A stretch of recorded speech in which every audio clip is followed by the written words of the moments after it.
Hey there, friends and viewers. Welcome to another video with your pal Hengest, TGN.TV here, guys. And today I'm going to be doing a Battleground video.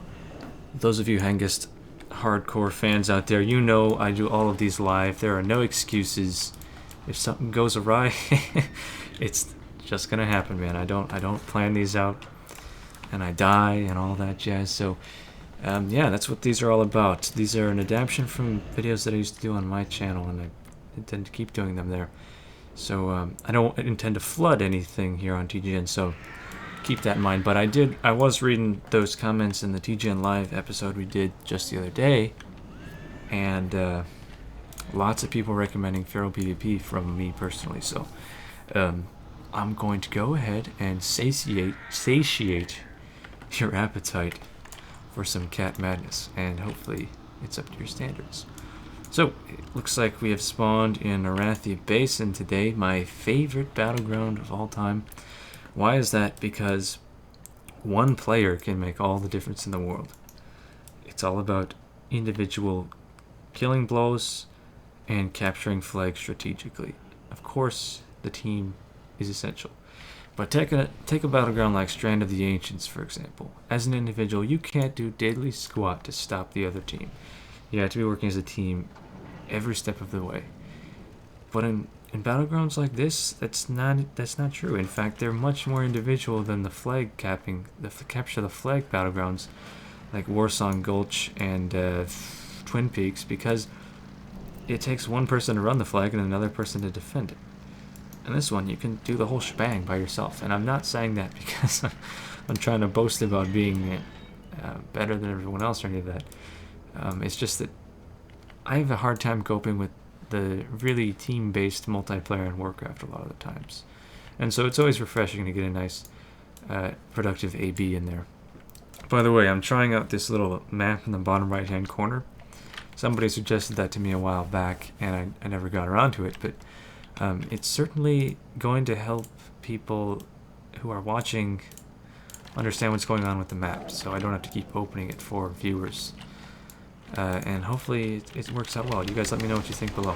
So we got an enhancement shaman here today, okay? And they just got totally overwhelmed. I'm gonna use my trinket just because I'm in the mood for some killing blows today. And we're gonna go in for a bite. Oh, somebody beat me to it.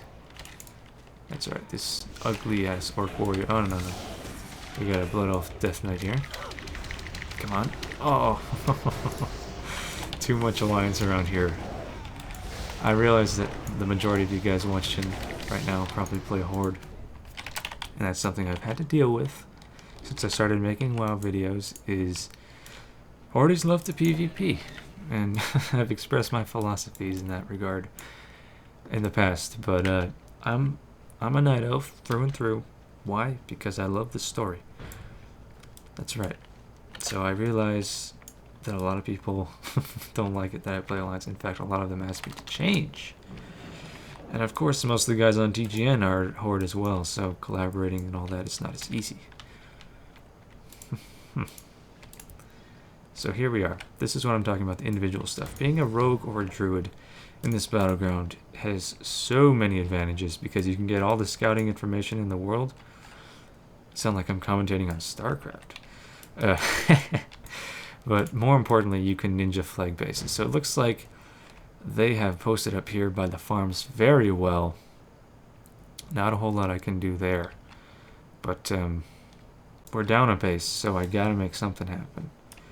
And farms is not the place to do it. Looks like we got an ally up here at the blacksmith, so I'm going to go ahead and move in up here. And what is that? We got a mage here, an arcane mage, commendable. Here's the question: do I help my friend out or do I capture this base? Okay, my friend just died, so I don't have an option. Didn't know that rogue was there. So he's got his combat readiness going. The mage lacks control the way a frost mage does, so I'm going to focus this rogue and see if I can't nuke the heck out of him before the mage really sees what's going on. There we go. Wow. Consider some resilience next time, my friend. You just got bit for 50k, so... Okay, and here we have some intervention by an unholy death knight from the looks of things. So, cannot deal with this many foes. I know you guys are expecting me to be some kind of a god, but Fortunately, I am bound by the game mechanics. Oh, darn it, so close. And I can no longer solo people the way I could when Cataclysm first came out. Some of my earlier stuff, I've done some pretty ridiculous things because it takes people a long time to gear up, and I was kind of playing a ton back then. So, ooh, look at this guy. He's like Batman flying down with a cape or something. Is that a female goblin hunter? Frost traps. If you guys didn't know, by the way, I'm racist against goblins and gnomes. That's not a little people thing, that's a Hengest hates goblins and gnomes thing. Why? Because I can't see them on my screen very well. I play on a larger monitor, and so my UI is kind of scaled down. You can probably tell when you compare it to other people's videos. And they just are so small on the screen. It's like, trying to target them as a mage or a hunter or something is a major pain in my crack. Oh boy. Shred's hitting real hard these days. Jeez Louise. That guy had a lot of resilience. Okay, so we are down 2 bases now. And this is unacceptable.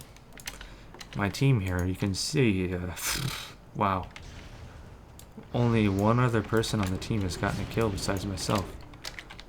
And how is that even possible? 6 kills across the board? Come on. So I just got intercepted by these 2 hooligans here, and it looks like I'm going to go down if I continue to fight them both, because they're both good players.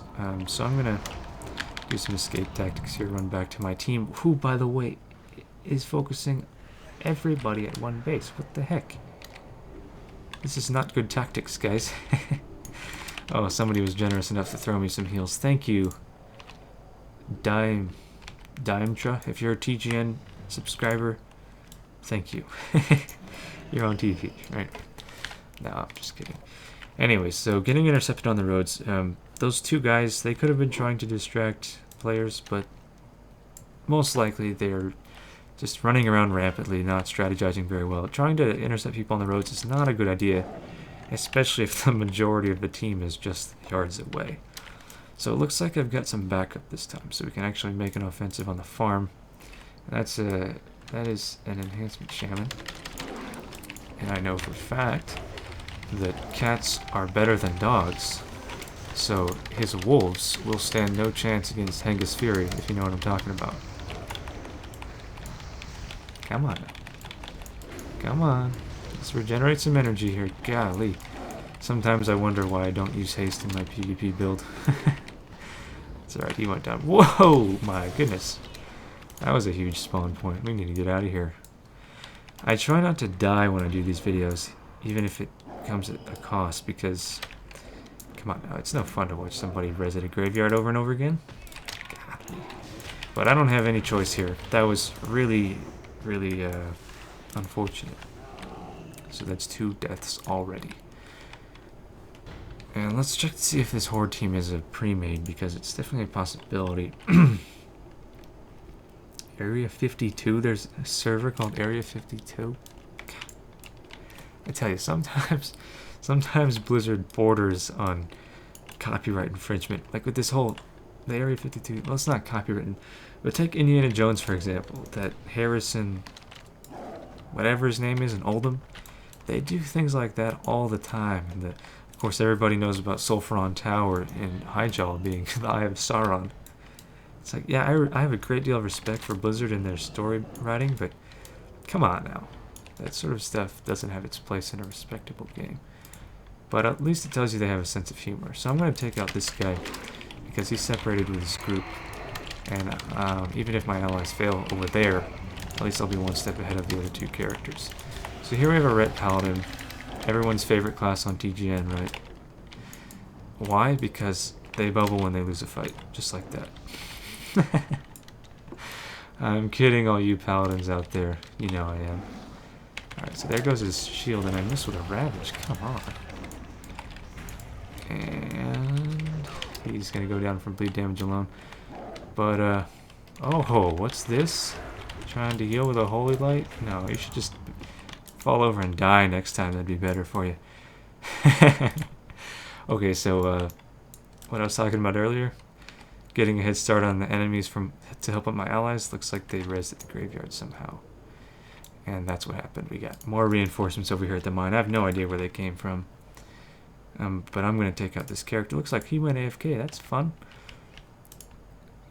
Druid, very low resilience. But here is my target right here, Mr. Death Knight.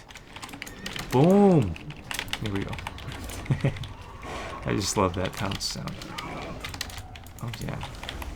Oh yeah, this is a Frost Death Knight, ladies and gentlemen. Mr. Sabermaul, our new director.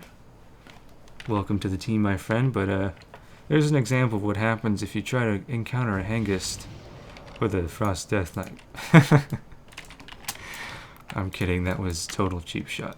But at least I defended that base. Is it even worth my efforts, though, because we've been down 3 bases for a significant amount of time, and I'm fairly certain the entire team rezzed back at the stables just moments ago. So there's no way we're going to be able to win this one, but you know what? I'm just going to go out for some blood, because there's no point in prolonging a battleground if your team is not willing to cooperate. So let's go get some killing blows, shall we? This Death Knight. I do not interfere with fights like this. I will watch my ally die before I interfere with a fight like this. Because it's just, I'm a samurai, you know? Just kidding, I have no Japanese blood in me, but I do not interfere because I am a firm believer in that all PvP in this game is based on a 1v1 situation, but that doesn't mean I'm going to cut this Death Knight any slack should he kill my ally here. Okay, nicely done. Way to represent there. That was one for the show books there, guys. Way to go. Yes, very intense match there. And I'm sure they both appreciated that I didn't interfere. But I was going to go and rake up the kill anyways, because I just told you I'm out for blood. So, folks, Hengest, myself, I'm trying to figure out what I want to do with the whole gaming videos thing, because I'm taking a more active role in TGN, as I'm sure you've noticed. Here's that Death Knight that got killed just seconds ago, by the way. And I don't have the time to keep up with my arena gear and all that stuff. So you guys, I'm gonna try to make an effort to step down as kind of a really top-end player, because just the way the game is going right now, with the lack of balancing, I want your feedback on just what it is you want to see. And if it turns out the majority of my fans want to see me still doing arenas and still kicking ass in Battlegrounds, then I will make an effort to do so. But if you want to see me do some other classes, or maybe had some ideas, you know, the whole leveling series is going to take some time out of my productivity in this sort of department. But yeah, just let me know, because when I ask for comments in the TGN live stuff, I don't want to keep picking on this poor Death Knight up here. Yeah, we'll just let her capture that base. I don't want to reiterate what I'm saying in TGN Live, but those comments are for the team, and this is more for me. What do you guys want to see from me specifically? Let's finish up what we started with this Arcane Mage here in the beginning of the fight. Little leg spike there. Okay, see this Hunter? He just totally interfered with my dealio here, and that is exactly what I'm talking about. No honor. Oh, come on. I just got blinded after I used my trinket. This pesky little rogue. This guy bit for 50k earlier. By the way, you may have noticed that I just used... die! How is he taking so little damage? Oh, he has a pain suppression on him. I used my Skull Bash to close quarters on that rogue just there. That's something that a lot of ferals don't do enough. Skull Bash is unique because it's both an interrupt comparable to a kick.